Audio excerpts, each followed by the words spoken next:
I am from RefTrip.com and the founder of LiveLight Academy on LiveLight.ca, and I'm here with another LiveLight reflection for the negativity fast that we're going through during Lent in 2004.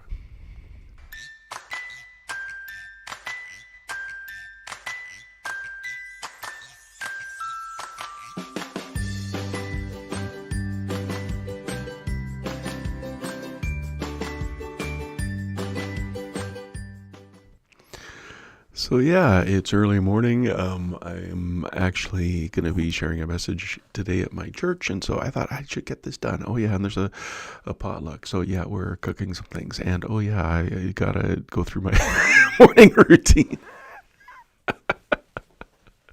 And now my restream is telling me that LinkedIn doesn't support streaming at 35 FPS, and it should do for 30, and I'm sure I checked that, but I have no frames per second. That's what I know it is. I have no idea how it changed from that. Like, that's what I'm saying. I don't change those things. It means nothing to me. Anyway, I'll check that later, and if we're not on, it looks like we're still streaming there. Let me just see. It does look like we are streaming, so I don't know what I will figure. I won't figure it. If it. These things happen during a negativity fast, when we are trying to keep God's thoughts. When we're trying to do what is right. We always do that, don't we?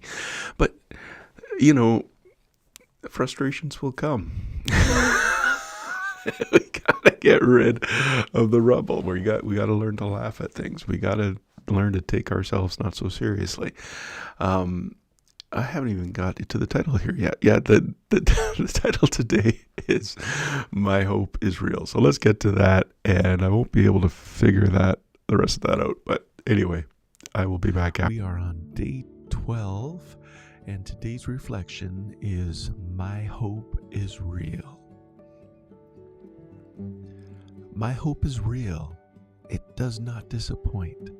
My hope is not in potential or circumstances. It's in the person of my risen Lord. Because he lives, the best is yet to come. Because he goes before me and behind me and within me, my hope is real.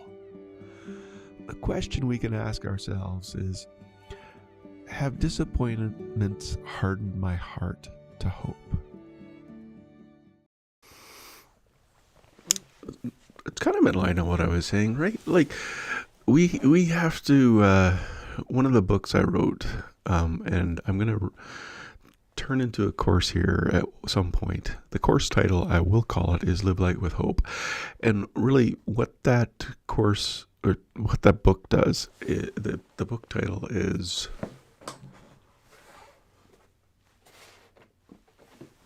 Hope in Transition. It's right there.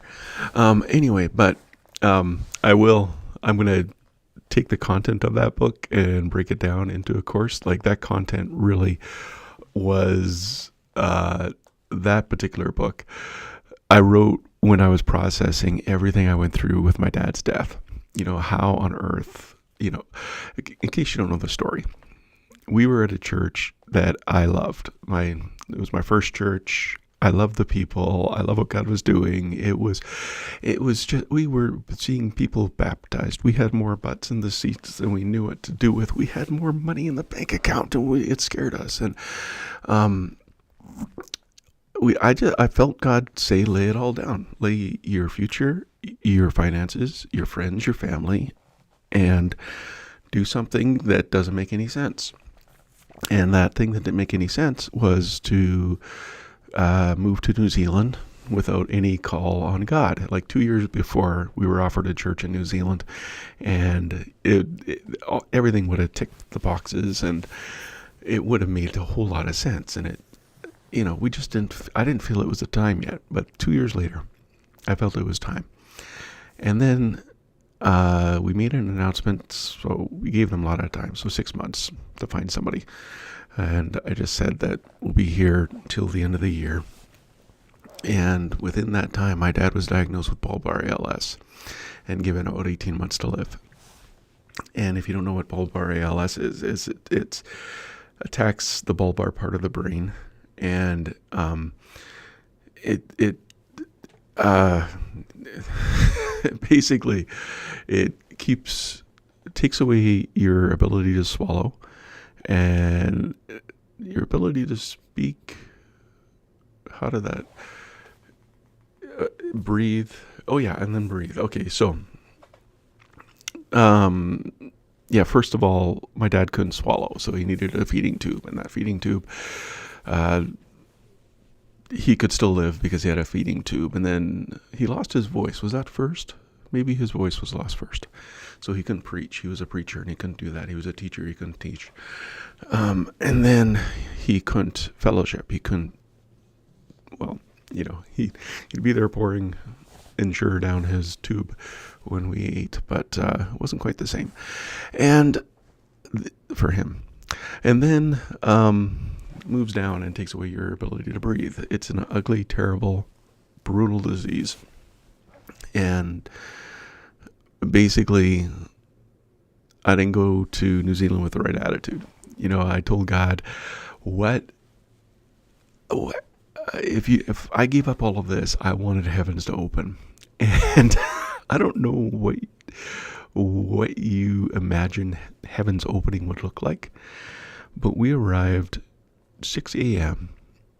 January 1st, 2005 in the city of Auckland. At the time, it had 1 million people in it, and every single one of them was at the beach.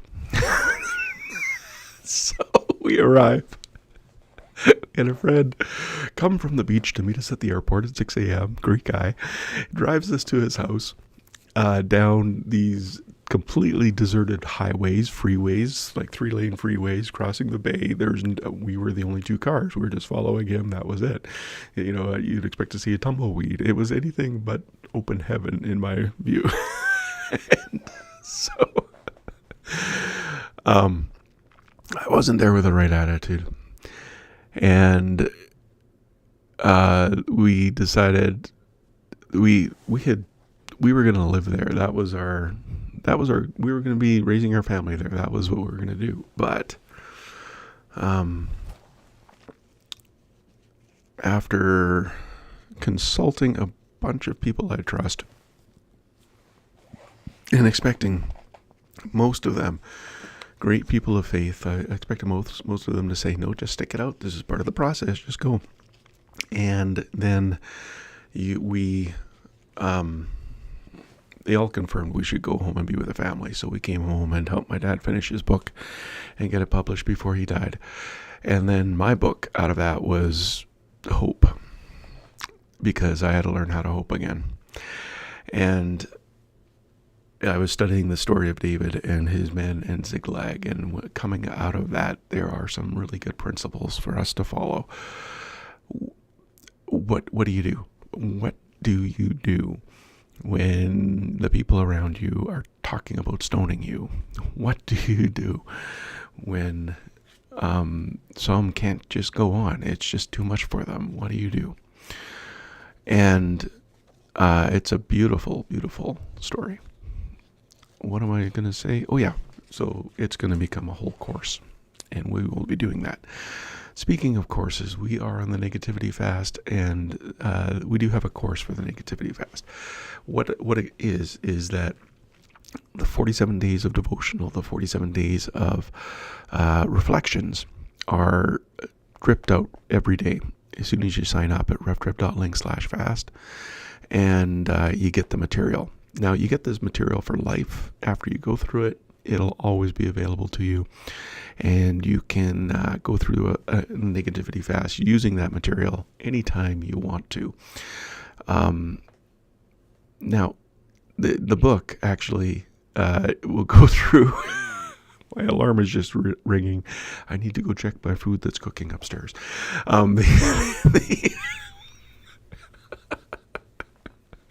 Maybe I should text my wife. She's awake. So the book will outlive me, and you get all the reflections and the devotionals in the book. So revtrip.link/books, and that's available there. If you want tips to fast from negativity, these are completely free. You don't have to use any of my material.